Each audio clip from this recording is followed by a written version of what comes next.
मैं एनटीआर आप लोग का अपने यूट्यूब चैनल एनटीआर मैथ्स पे स्वागत करता हूं। अभी हम लोग पढ़ रहे हैं क्या, क्वाड्रेटिक इक्वेशन। हेडलाइन लगा लीजिएगा, क्वाड्रेटिक इक्वेशन। हिंदी में बोलते हैं इसको द्विघात समीकरण। कौन सा समीकरण? द्विघात समीकरण। ठीक है। और एक्सरसाइज जो भी होने वाला है ये आपका लास्ट एक्सरसाइज है 4.4 एनसीईआरटी से। ठीक है। अब देखिए हमारा लास्ट चैप्टर होगा और इसी वीडियो में कंप्लीट भी हो जाएगा। इसके बाद हम लोग फिर नया चैप्टर स्टार्ट करेंगे और इसका जितना भी था पहले का चैप्टर उसे मैं कंटिन्यूअस सिलसिलेवार ढंग से एक प्लेलिस्ट बना के लिखा हुआ। प्लेलिस्ट में क्लास 10 आप लोग नोट कर सकते हो, क्लास 10, और यहाँ पे दे रखा होगा क्वाड्रेटिक इक्वेशन ऐसे करके लिखा हुआ होगा। ठीक है, उसे आप सर्च कर लेना, मिल जाएगा आपको प्लेलिस्ट में। और सारे के सारे वीडियो कंटिन्यू सीरीज से हैं, नंबर बाय नंबर उसमें लिखा हुआ है, एक्सरसाइज क्वेश्चन सब चीज़ लिखा हुआ है, तो आराम से आप समझ सकते हो। इसका जो शॉर्ट वीडियो है उसे मैंने भी अपलोड कर रखा है, आप उसको भी कंटिन्यू देख सकते हो, फॉलो कर सकते हो कि जो ऑब्जेक्टिव क्वेश्चन जो आएगा उसमें आप कैसे अपना स्पीड को इंक्रीमेंट कर सकते हो, तो उसमें आपको बेहतर रिजल्ट आ सकता है ना। क्योंकि ऑब्जेक्टिव क्वेश्चन में कोई गलती होने का चांस होता नहीं है, अगर हो गया तो हो गया और नहीं हुआ तो का नंबर पूरी मिल जाएगा। सब्जेक्टिव में जितना नंबर क्वेश्चन होता है उसमें आप काट कपड़ के थोड़ा सा कम भी कर दिया जाता है, तो उसके लिए हम क्या करते हैं, ज़्यादातर फोकस करते हैं ऑब्जेक्टिव वाले पे। ठीक है, उसके लिए मैं शॉर्ट वीडियो प्रोवाइड करवा रखा है, आप उसको देखते रहो और नोट्स बनाते रहो। अभी जो फर्स्ट क्वेश्चन है इसके लिए हमें क्या समझना होगा कि मूल निकालना। ठीक है, मूल का मतलब होता है डिस्क्रिमिनेंट, जिसको हम लोग हिंदी में बोलते हैं विवेचक। तो विवेचक का फॉर्मूला आपको पता है, यानी कि D = B² - 4AC होता है। और इसका 3 कंडीशन होता है। D का वैल्यू 3 कंडीशन पे डिपेंड है कि अगर D का मान अगर 0 के बराबर हो गया, डैट मीन्स इसका जो नेचर होगा मूल का मतलब कि इसका जो आंसर होगा वो किस तरह से होगा आंसर, उसके बारे में आप कह सकते हो यहाँ पे कि इसका मूल जो होगा, अगर D का मान 0 के बराबर है तो इसका मूल दिख जाएगा ना आपको, लिख दूँ मैं यहाँ पे, वास्तविक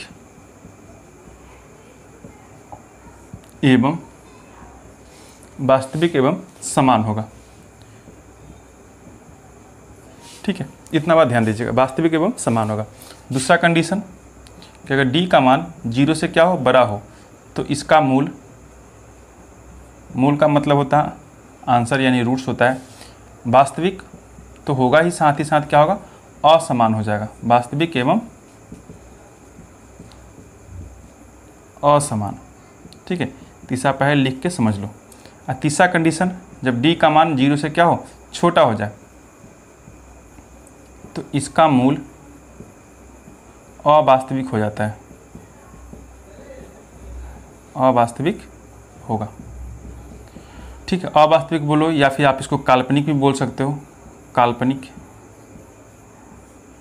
बात समझ में आ गया होगा। तो अगर ये दोनों कंडीशन आते हैं आपका, ठीक है, तो क्वेश्चन को आप आगे सॉल्व करोगे। अगर ये थर्ड वाला कंडीशन आ गया तो आपको क्वेश्चन को सॉल्व नहीं करना, आप लिख देना कि इसका मूल क्या है, अवास्तविक है यानी काल्पनिक है, बस लिख के छोड़ दीजिएगा, आपका काम बन जाएगा। ठीक है, इसके बारे में हम लोग नेक्स्ट क्लास में पढ़ना होता है, अभी 10th में बस 2 ही कंडीशन पढ़ने होते हैं। तो देखिए फर्स्ट क्वेश्चन जो दे रखा है इसमें आप देखिएगा मैं लिख दूँ यहाँ पे। चलिए फर्स्ट क्वेश्चन है कि 2x², ऊपर आपको दिख भी रहा होगा क्वेश्चन, 3x + 5 = 0। ठीक है, और कहा क्या है कि निम्न द्विघात समीकरणों के मूलों की प्रकृति ज्ञात कीजिए, यदि मूलों का अस्तित्व हो तो उन्हें पता कीजिए। तो सबसे पहले क्या करना होगा, मूलों का अस्तित्व मतलब डैट मीन्स कि रूट का अगर एग्जिस्टेंस है तो रूट का एग्जिस्टेंस बस 2 ही कंडीशन पे बेस्ड है कि जब उसका रूट्स जो है यानी कि मूल जो है रियल एंड इक्वल हो गए, वास्तविक एवं असमान समान दोनों कंडीशन में आपका है। थर्ड वाला कंडीशन में आपको नहीं करना है। तो सबसे पहले कंडीशन चेक कर लेते हैं कि आपको क्या करना है, D का मान निकालना है। तो D = निकालने से पहले A का मान क्या होगा, यहाँ पे 2 हो जाएगा ना आपका, B के लिए क्या होगा और C के लिए 5। इतना क्लियर है। अगर D का वैल्यू निकालोगे फॉर्मूला के अकॉर्डिंग B² - 4AC रखना पड़ेगा, और B का मान क्या है, -3 का होल स्क्वायर, माइनस में 4 गुने A के लिए 2 एंड C के लिए कितना हो जाएगा 5। डैट मीन्स ये आपका 9 माइनस में 5 दूनी 10, 10 चौका 40, कितना आ गया -31। और जो 31 है वो आपका क्या है, 31 जो है 0 से क्या है, छोटा है, 0 से क्या है, छोटा है। डैट मीन्स D भी क्या होगा, ये 0 से छोटा होगा। अगर 0 से छोटा है डैट मीन्स ये कंडीशन आपका फॉलो हो रहा है, तो ये कंडीशन जैसे ही फॉलो होगा तो आप लिख दीजिएगा कि इसका मूल जो है, इसका मूल अवास्तविक है। इसका मूल क्या है बच्चों, अवास्तविक। अवास्तविक हैं, ठीक है, अवास्तविक है तब बिक है, ठीक है। तो इसको क्या करना है, आगे आपको नहीं बढ़ना, छोड़ दीजिए इतना ही। जब तक ये कंडीशन दोनों नहीं आएगा आपको सॉल्व नहीं करना, क्योंकि ये आते ही आपको छोड़ देना है, ठीक है। जैसे ही माइनस लग गया किसी भी पार्ट में आपको रहने देना है। दूसरा क्वेश्चन देखते हैं, इसका इतना ही जवाब रहेगा।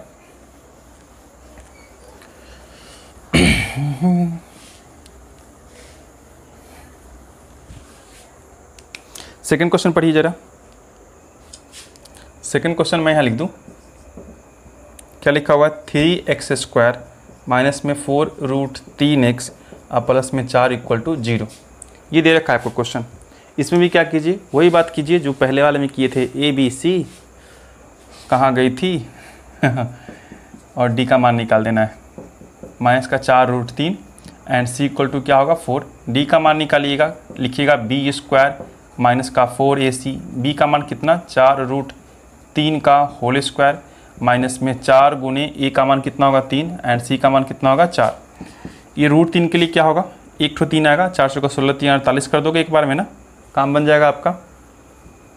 ये 4 का 16, 16 3 48, ये भी गया, 48 से 48 खत्म, 0 आ गया। 0 का मतलब क्या आ गया कि D का मान ही आपका 0 आ गया। अब D का मान जैसे ही 0 आया, डैट मीन्स इसका मूल क्या होगा, D का मान 0 के लिए इसका मूल वास्तविक एवं समान होगा। तो लिख दीजिएगा कि इसका मूल वास्तविक एवं समान होगा, ठीक है। अगर वास्तविक एवं समान होगा डैट मीन्स का मूल आपको निकाल के बताना होगा, ठीक है।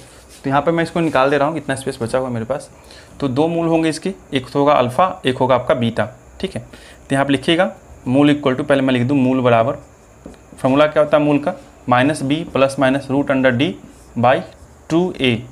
तो -b के लिए क्या है, माइनस का माइनस रहेगा, b वाला पोर्शन में क्या है आपका माइनस का 4√3, तो माइनस का 4√3 प्लस माइनस √d के लिए 0। 0 क्या है, d के लिए मान कितना है 0, डिवाइड में 2 और गुने a के लिए कितना आ गया 3, तो 3 कर दीजिए यहाँ पे। तो अल्फ़ा के लिए निकालोगे तो ये आपका माइनस माइनस मिलके प्लस हो जाएगा, यानी सिर्फ 4√3 और डिवाइड में क्या होगा 3 दूनी का 6। इधर प्लस माइनस 0 तक खत्म ही हो गया ना, यह पार्ट, ये पूरा पार्ट खत्म ही हो रखा है। इसको कैंसिल करो, 2 दूनी 4, 3 दूना 6, यानी कि 2/3 और √3 ऊपर है तो रहने दीजिए। ये आपका आंसर एक तो ये हो गया। बीटा के लिए निकालोगे तब भी आपका ये आंसर होने वाला है, तो 2√3 और बटा में 3 यही रहेगा, क्योंकि माइनस करोगे 0। अल्फ़ा के लिए हम लोग +0 करेंगे तब भी कोई फ़र्क नहीं, और बीटा के लिए क्या करेंगे, माइनस का 0 करेंगे तभी कोई फ़र्क नहीं है, ठीक है। तो इस चीज़ को देख लीजिए और समझ लीजिए, स्क्रीनशॉट ले लीजिए तो ले लीजिए। अब हम लोग नेक्स्ट क्वेश्चन की तरफ बढ़ेंगे।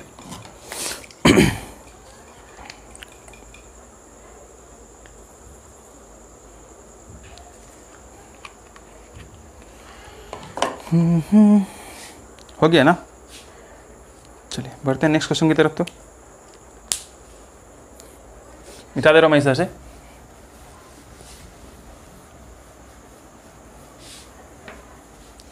एक 3rd नंबर क्वेश्चन है, उसे आप देख लो।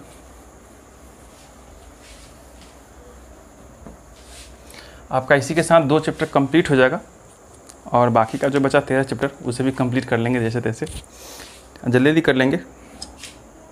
देखिए 3rd नंबर क्वेश्चन जो है मैं लिखता हूँ यहाँ पे, ये 2x² माइनस का 6x एंड प्लस का 3 बराबर में 0 दे रखा है। तो इसको सॉल्व करते हैं। पहले क्या करना है आपको, a का मान क्या होगा, x² का जो कोफिशिएंट होता है वही आपका a का होता है। b के लिए क्या होगा, जो x का कोफिशिएंट होता है वही होता है, तो माइनस का 6 एंड c के लिए क्या है 3 का 3 रहेगा। d का मान निकालना है, फॉर्मूला के अकॉर्डिंग आपको b² माइनस 4ac को चिपका देना है। b के लिए क्या है, माइनस का 6 का स्क्वायर माइनस में 4 गुने 2 गुने 3 कर दीजिए। a के लिए मैंने यहाँ पे 2 ले लिया, c के लिए मैंने यहाँ पे 3 ले लिया। क्लियर है। अब 6 का स्क्वायर कितना होता है 36, माइनस तो खत्म ही हो जाएगा। ये 4 दूनी 8, 8 3 24, कैलकुलेट करोगे तो 12 होने का मतलब क्या है, ये आपका 0 से बड़ा है, और 0 से बड़ा होने का मतलब कौन सा कंडीशन जाएगा, ये वाला। डेट मीन्स d जो है 0 से बड़ा है, अतः इसका मूल वास्तविक एवं असमान होगा। वास्तविक एवं असमान कहने का मतलब कि जो इसका आंसर होगा वो तो वास्तविक होगा ही होगा, लेकिन इसका जो जवाब होगा, 2 आंसर होगा, दोनों क्या होगा, अलग अलग होगा। इससे पहले वाला में क्या था, d का मान 0 आया था ना, तो उसमें देखिए दोनों का आंसर क्या था, सेम टू सेम था, है ना। लेकिन इस वाले में क्या होगा, दोनों आंसर अलग अलग आएंगे, वास्तविक एवं असमान होगा। इस बात को आप समझ लीजिएगा, ठीक है। इस पर भी मैंने वीडियो बना रखा है, शॉर्ट वीडियो, आप उसे देख के समझ सकते हो, क्योंकि एग्जाम में बहुत ही आते रहते हैं। तो निकालिए यहाँ पे, अगर ऐसा है तो मूल बराबर क्या लिखोगे आप, मूल बराबर -b plus minus root under D और डिवाइड में 2a कर दीजिएगा, है ना। तो यहाँ पे कैलकुलेट करोगे तो माइनस के लिए माइनस, b का वैल्यू क्या है, माइनस का 6 है, तो माइनस का 6 फिर से चिपका दो, plus minus root under D के लिए कितना होगा, ये आपका 12 आया रखा है, तो 12 का 12 और डिवाइड में 2 और गुना a के लिए कितना दे रखा है 2, तो 2 को भी लिख लोगे यहाँ पे। ये माइनस माइनस प्लस का हो जाएगा, प्लस का 6, ये प्लस माइनस रहने दीजिए। रूट 12 के लिए क्या करोगे, अगर रूट 12 को फैक्टर तोड़ोगे, रूट 12 का फैक्टर तोड़िएगा तो आपका 2 गुने 2 गुने 3 आएगा, है ना। तो जिसका पेयर बना उसे आप क्या करो, बाहर निकाल दो, जिसका पेयर नहीं बना उसको अंदर रहने दो, यानी डेट मीन्स आपका 2√3 और डिवाइड में क्या आएगा, यहाँ पे 4 आ जाएगा। एक लाइन और इसमें आप लिख सकते हो, 2 कॉमन निकालोगे, अंदर आपका 3 प्लस माइनस √3 और डिवाइड में 4 का 4 रहने वाला है, इसे ये कट जाएगा, 2 बचेगा फाइनली, है ना। 2 बचेगा, एक लाइन और लिख देते हैं यहाँ पर, 3 प्लस माइनस √3 बटा में 2 यही इसका आंसर हो जाएगा। लेकिन आपको अगर लिखना है और साफ से, तो अल्फ़ा के लिखिएगा तो प्लस वाला पार्ट लिख लीजिए, यानी कि 3 आप प्लस का √3 बटा 2 कर दीजिए। एंड बीटा के लिए लिखना होगा तो क्या कीजिएगा, 3 और माइनस का √3 बटे 2 कर लीजिए। सेपरेट अलग अलग भी कर सकते हो, कोई दिक्कत नहीं, चाहो तो आप उतना भी ऐसे छोड़ दो, चाहो तो आप इतना भी लिख सकते हो, ठीक है। तो ये आपका सवाल का जवाब रहा, एंड करना ऐसा ही है, ठीक है। एक बार स्क्रीनशॉट ले लीजिएगा। आगे बढ़े, बढ़ते हैं आगे। तो चलिए नेक्स्ट क्वेश्चन पढ़िएगा, क्या दे रखा है नेक्स्ट क्वेश्चन में।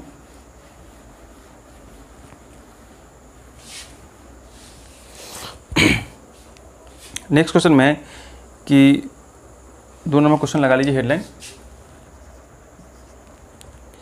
कि निम्न प्रत्येक द्विघात समीकरण में k का ऐसा मान ज्ञात कीजिए जिसके लिए उनके 2 बराबर मूल हो।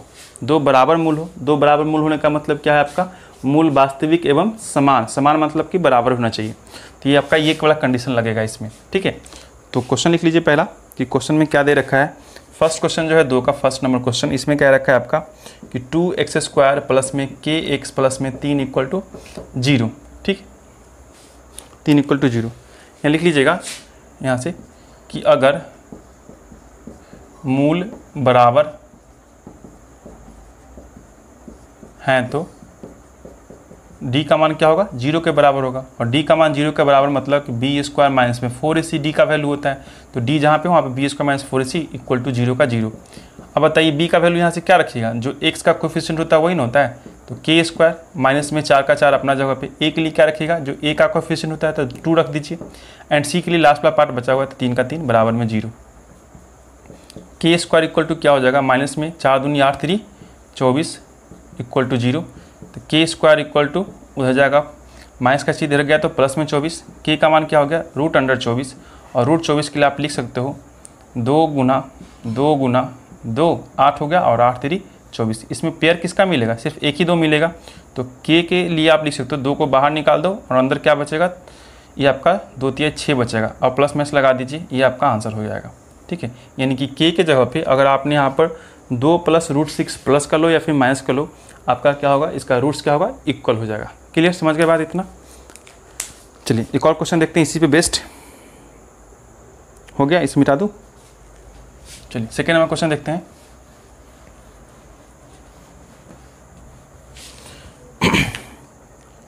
देखिएगा सेकेंड नंबर क्वेश्चन, कि kx ब्रैकेट में x - 2 एंड प्लस में 6 = 0 दे रखा है, ठीक है।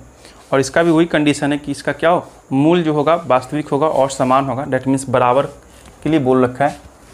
तो पहले क्या कीजिए, गुना कर दीजिए इसमें, तो kx² माइनस में जब इसमें गुना करोगे तो क्या होगा, 2kx एंड प्लस का 6 = 0।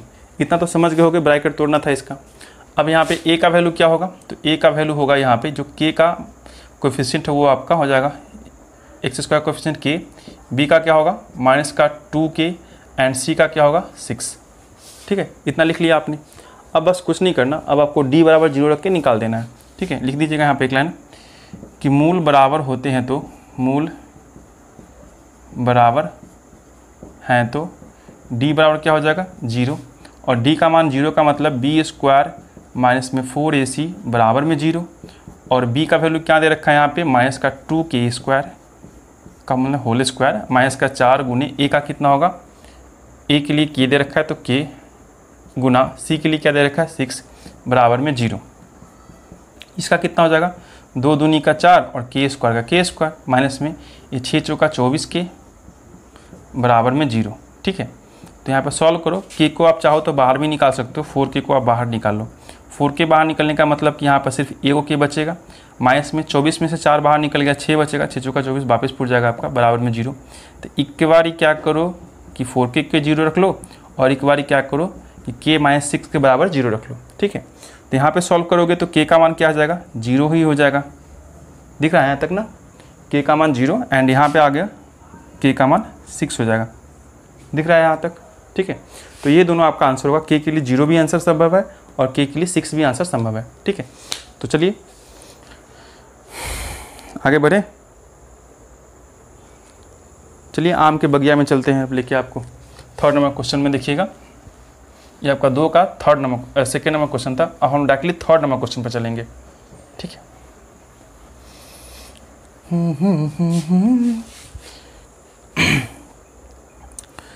कहा क्या ऐसी आम की बगिया बनाना संभव है जिसकी लंबाई चौड़ाई से दुगनी हो और उसका क्षेत्रफल क्या हो 800 मीटर स्क्वायर हो, यदि है तो उसकी लंबाई और चौड़ाई ज्ञात कीजिए। तो चलिए एक आम की बगिया बनाते हैं।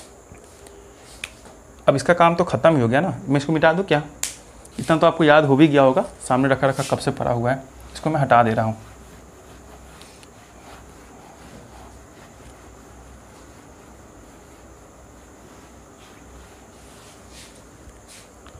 यहाँ पे एक आम का बगिया बनाते हैं, तोड़िएगा मत आम इसमें से, बस है। ठीक है, एक आम का बगिया मैंने बना लिया, और क्वेश्चन पढ़िए इसमें से क्या क्या डायमेंशन दे रखा है। कहा क्या है कि लंबाई जो है चौड़ाई से दुगनी है, तो लंबाई को मैंने मान लिया और चौड़ाई को मैंने मान लिया यहाँ पे x। अगर चौड़ाई को मैंने x माना तो चौड़ाई से क्या है लंबाई इसका दुगनी है। ये बोल रखा है क्वेश्चन में कि बगिया बनाना संभव है जिसकी लंबाई जो है चौड़ाई से क्या है दुगनी है। तो यहाँ पर मान लीजिए थोड़ा सा और चीज़, माना लंबाई जो है चौड़ाई से क्या है दुगनी है, तो चौड़ाई को अगर x मानिएगा तो लंबाई को 2x मानना पड़ेगा। अब यहाँ पे देखिए बगिया के नाम पे ये भी आपका स्टार्ट हो गया।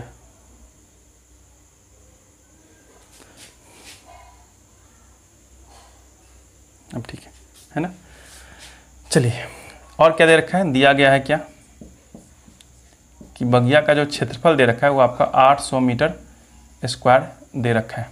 बस ये दो चीज़ से आपका काम बन जाएगा, संभव है या फिर असंभव है। तो यहाँ पे देखते हैं कि अगर इन दोनों का क्या करना है आपको, और तो कुछ नहीं दे रखा है ना, परिमाप वगैरह कुछ भी नहीं दे रखा है, कुछ नहीं दे रखा है, तो काम बन जाएगा आपका। अब आप जानते हो कि क्षेत्रफल बराबर क्या होता है लंबाई गुने चौड़ाई होता है। क्षेत्रफल के लिए क्या हो गया लंबाई गुने चौड़ाई, और बराबर में आपको 800 दे ही रखा है। लंबाई के लिए क्या करिएगा 2x ले लीजिए यहाँ पे, एंड चौड़ाई के लिए क्या कीजिएगा x ले लीजिएगा, तो x इक्वल टू 800। 2 से ये कटेगा कितना बार में 400 बार में। ठीक है, 2 से कितना बार में कटेगा, ये आपका कटेगा 400 बार में।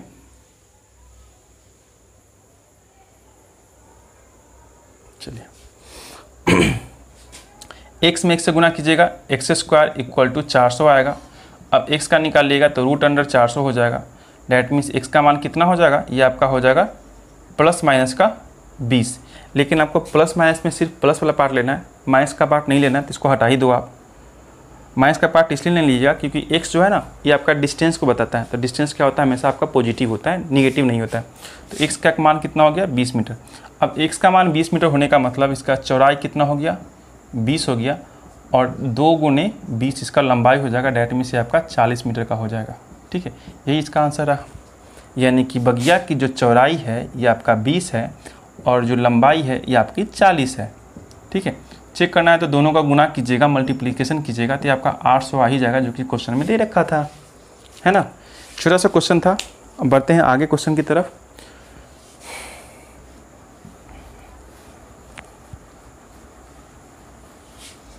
फोर्थ नंबर क्वेश्चन लिखिए।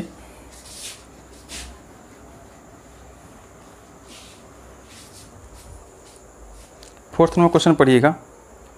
क्या ऐसा किसी का एज के बारे में बता रखा है, क्या निम्न स्थिति संभव है, यदि उनकी वर्तमान आयु ज्ञात कीजिए। अगर संभव है तो भाई निकालिए उनका एज क्या है। दो मित्र की आयु का योग जो है 20 है, दो फ्रेंड्स हैं उनका आयु का योग 20 है, 4 वर्ष पूर्व यानी कि पहले उनकी आयु का गुणनफल जो है 48 था, ऐसा बोला है।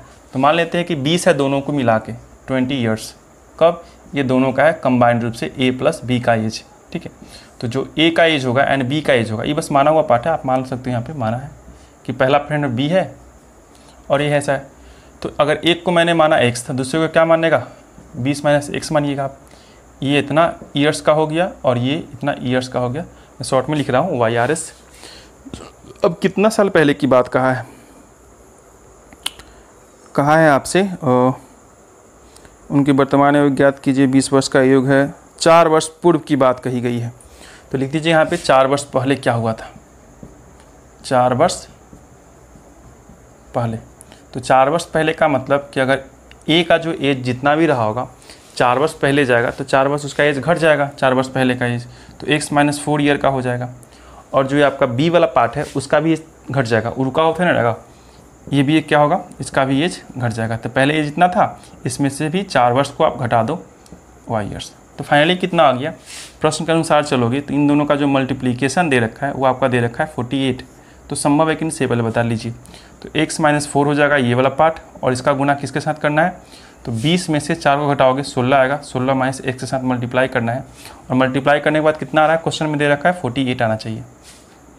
तो निकालिए यहाँ पे, सॉल्व करोगे इसको तो कितना आ जाएगा, ये आपका 16x हो जाएगा, यहाँ से गुना करोगे तो माइनस का x स्क्वायर, इसको करोगे तो माइनस का 64, एंड यहाँ पे करोगे तो माइनस का प्लस का 4x हो जाएगा, इक्वल टू 48 है ही इधर बचा हुआ। सबको एक तरफ ले चलते हैं, इसको उधर ले चलते हैं, तो प्लस का x स्क्वायर, ये वाला पार्ट और ये वाला पार्ट मिलकर हो जाएगा 20, उधर जाएगा तो माइनस का 20 हो जाएगा 20x, एंड माइनस का 64 जो है उधर जाएगा तो प्लस में हो जाएगा कितना, 8 4 12 का 2 हासिल 1, 10 और 11, इतना आ गया। अब आपको क्या करना है, अब जो है इसमें d का वैल्यू निकाल लीजिए। अगर d का वैल्यू पॉजिटिव आ गया डेट मीन्स ये ठीक है, अगर नेगेटिव आएगा तो नहीं होगा। क्लियर? तो सॉल्व कीजिए इसको।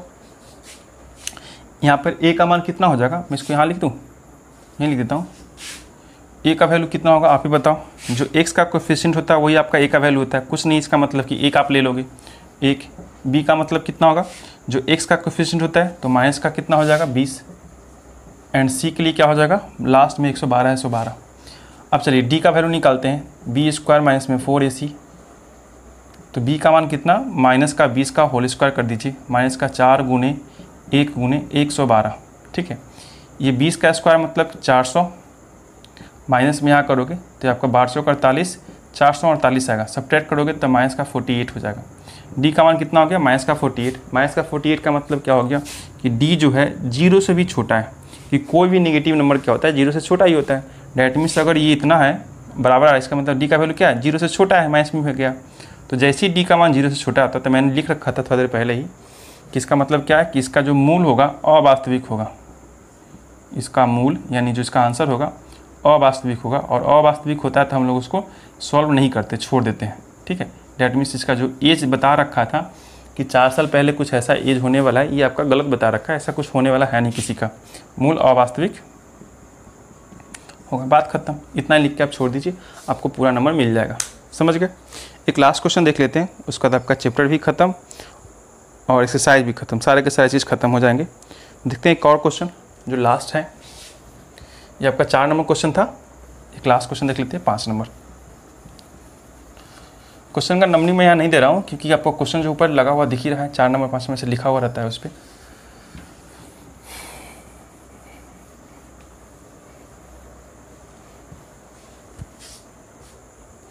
पढ़िएगा लास्ट क्वेश्चन क्या दे रखा है कि क्या परिमाप 80 मीटर, यानी किसी का परिमाप दे रखा है 80 मीटर और क्षेत्रफल दे रखा है 400 मीटर स्क्वायर, कि एक पार्क को बनाना संभव है यदि उसकी लंबाई और चौड़ाई ज्ञात कीजिए। अगर संभव है तो लंबाई और चौड़ाई उसका निकालिए। तो लंबाई और चौड़ाई का बात किया है, डैट मीन्स ये आपका स्क्वायर तो होगा नहीं, 2 पार्ट में बट जाएगा, ये आपका यानी रेक्टेंगल फॉर्म में बट जाएगा। तो रेक्टेंगल फॉर्म में बटा तो मान लेते हैं लंबाई होगा कुछ और कुछ न इसका चौड़ाई भी होगा। तो इसका परिमाप जो होता है, परिमाप वो क्या होता है आपका 2 इंटू लंबाई प्लस में चौड़ाई होता है, ठीक है। 2 गो लंबाई हो गया और 2 गो चौड़ाई हो गया, इसलिए आपका 2 इंटू लंबाई प्लस चौड़ाई होता है। अब लंबाई के लिए दे रखा है आपको यहाँ पे क्या 80 मीटर, सॉरी परिमाप दे रखा है आपको 80 मीटर। तो 80 टू L प्लस बी, ये कटेगा आपका कितना बार में 40 बार में। That means L plus B का जो वैल्यू होगा ये आपका कितना हो गया 40 हो गया। ठीक है, L प्लस बी का मान कितना हो गया 40 हो गया। और कुछ नहीं दे रखा है, इतना ही दे रखा है। और इसका जो क्षेत्रफल है 400 मीटर दे रखा है। तो समझते हैं इस बात को, अगर लंबाई और चौड़ाई मिलकर 40 है तो हम ऐसा कर सकते हैं क्या कि 40 को ही 2 पार्ट में बांट लेते हैं। एक लंबाई ले लेगा, एक चौड़ाई ले लेगा। ठीक है, एक लंबाई ले लिया, एक चौड़ाई ले लिया। अगर हम लंबाई को मानते हैं x, लंबाई को क्या मान लिए x मीटर मान लिए, लंबाई को क्या मान लिए बच्चों x मान लिए, तो चौड़ाई क्या होगा 40 माइनस x हो जाएगा ना। यहाँ तक दिख रहा है ना, आपको दिख रहा होगा। अगर लंबाई x मीटर का है तो चौड़ाई क्या होगा 40 minus x metre. That means ये आपका x गया तो ये आपका 40 माइनस में x चला जाएगा। बात क्लियर इतनी सी समझ गए होगे। अब चलते हैं प्रश्नानुसार। प्रश्नानुसार आपको दे रखा है क्या कि इसका क्षेत्रफल जो है 800 दे रखा है ना क्वेश्चन में। कितना दे रखा है ऊपर देखो ज़रा, क्वेश्चन 400 मीटर स्क्वायर दे रखा है। तो लिख दीजिएगा 400 मीटर स्क्वायर, 400 मीटर स्क्वायर। ठीक है, और हम लोग जानते हैं कि जो आयताकार ये प्लॉट दे रखा है उसका अगर क्षेत्रफल निकालेंगे तो लंबाई गुने चौड़ाई लिखना पड़ेगा मुझे। लंबाई गुने चौड़ाई बराबर 400, और लंबाई कितना दे रखा है x, एंड चौड़ाई क्या हो जाएगा इसका 14 माइनस x इक्वल टू 400। बस इसी को सॉल्व कर लो ज़रा। देखो यहाँ पर सॉल्व करो तो क्या आ सकता है आपका, ये आपका 40x माइनस का x स्क्वायर इक्वल टू 400। सबको एक तरफ कर लोगे और प्लस में 400 इक्वल टू 0। ठीक है, इतना आ गया। अब क्या इसका फैक्टर तोड़ सकते हो क्या? अगर फैक्टर टूट जाएगा मतलब कि डी का मान निकालने की जरूरत भी नहीं, आप ऐसे ही तोड़ लो। अगर नहीं हो सकता तो हम लोग डी का मान निकालेंगे। लेकिन आप देख रहे हो कि 400 लाना है आपको, तो माइनस का 20 और माइनस का 20 तोड़ सकते हो। दोनों को जोड़ोगे तो माइनस का 40, गुना करोगे तो प्लस का 400 आ जाएगा। प्लस का 400 आप इधर ठोक दो, एक्स स्क्वायर को इधर चिपका दो। इन दोनों में से एक्स कॉमन निकाल लो, एक्स माइनस 20 होगा, और इधर भी क्या होगा माइनस कॉमन निकालिएगा, एक्स 20 को निकाल लो तो इधर भी क्या होगा आपका एक्स माइनस में 20 होगा 0। तो एक्स माइनस 20 आ जाएगा आपका इक्वल टू 0। एक्स का मान कितना आ गया 20 आ गया। कितना गया बच्चों, एक्स का मान 20 आ गया। डैट मीन्स अगर ये 20 होगा, अगर ये 20 होगा तो ये भी क्या होगा 40 में से 20 घटाओगे तो ये भी 20 होगा। ठीक है, अगर लंबाई भी 20 और चौड़ाई भी 20, तो हमारा जो दे रखा था ये चीज़ फॉर्म आयत मान के चल रहे थे, वो आपका आयत नहीं होगा, क्या हो जाएगा वर्ग हो जाएगा, यानी स्क्वायर हो जाएगा। चारों साइड क्या होगा इक्वल हो जाएगा। क्लियर? तो ऐसा संभव है, जब ये क्या होगा, जब ये स्क्वायर के फॉर्म में रहेगा तो ऐसा संभव है। ठीक है, तो आज हमारा एक्सरसाइज यहाँ पे ख़त्म हुआ, क्वाड्रेटिक इक्वेशन पूरा का पूरा वीडियो इंड। हम लोग नेक्स्ट पढ़ेंगे 2 वेरिएबल लीनियर इक्वेशन या फिर कोऑर्डिनेट ज्योमेट्री स्टार्ट करेंगे। देखते हैं कौन सा स्टार्ट होता है। तो मिलते फिर नेक्स्ट क्लास में, तब तक till then bye bye, take care of you. Video को शेयर कीजिए, सबको भेजिए, लाइक कीजिए, कमेंट कीजिए। Thank you, bye bye.